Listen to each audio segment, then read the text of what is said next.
one of the things I meant to ask you last time was what is the feeling when you're in there? Like once you go in and like, this is just you, right? So like once you go in, what is the feeling of like, is there a weird, I don't know. I could imagine it would be odd once you get inside the jail and the door closes behind you and the only way out is if they let you out.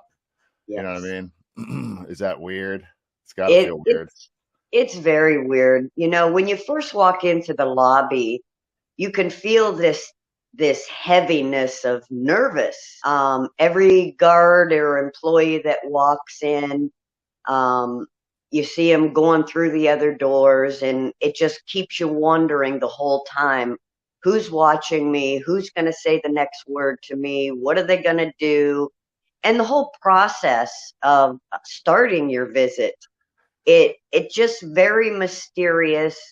Um, they don't tell you hardly anything, just basic commands. Um, Hmm. and it's very confusing. You just have to basically be very quiet. Um, you're always looking around to see which guard is actually talking to you and what are they saying. For the most part, as you're going into the jail and through the whole patting down and scanning process, they're pretty understanding. Um, Very nice, just very short. Once you go through the pat down process and the scanning process, then they take you into this other hallway, and it's just a tiny little hallway, and you're standing there, and the only door is an elevator, a closed elevator.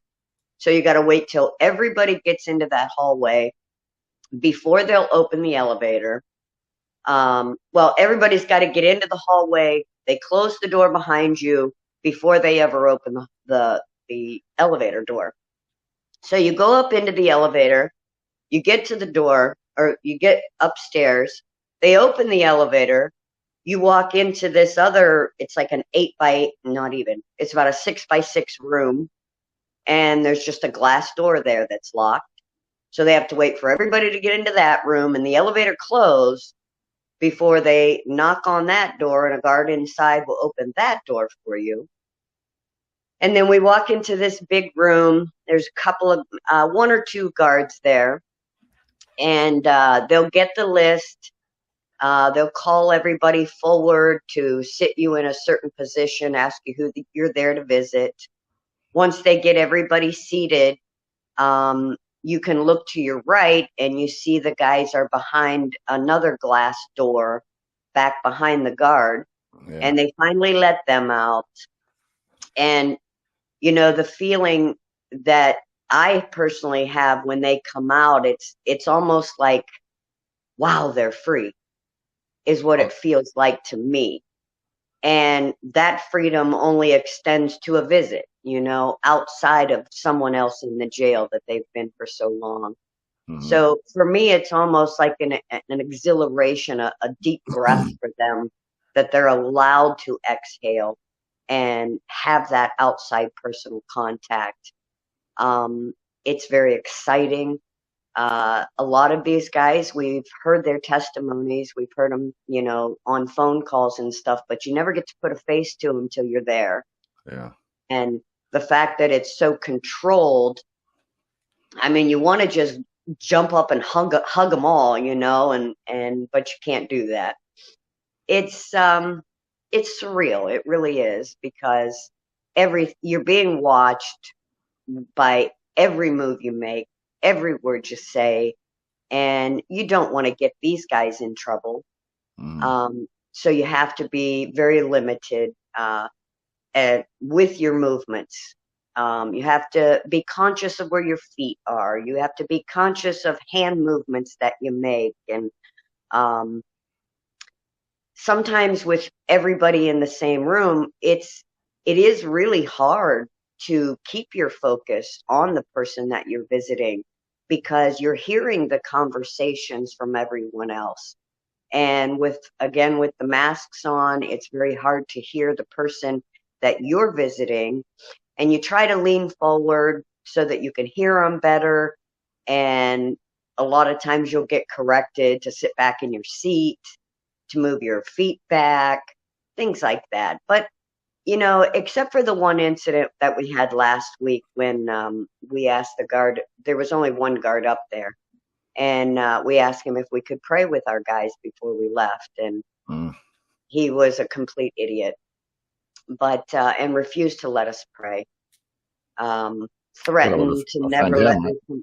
Huh? It was going to offend him or something like that, wasn't it? Yeah. He was the only one in the room, and he said we couldn't pray because it would offend someone. And I said, there's no one in the room. He said, I am. I said, well, you could walk away.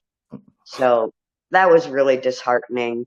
But he was the same guard that was at the 3:00 visit yesterday, and he had a whole different attitude yesterday. He barely said a word to anyone. He wasn't hovering over us. He just sat at the desk with another guard, and there was no issues whatsoever. That's good. Well, there was one issue, and it was absolutely hilarious. At the 1:30 visit, all the prisoners have to stay seated when our time is up. We're allowed to stand up and give them a hug, but they're not allowed to stand up till we're all completely out of the room. Then they stand up and take them back in.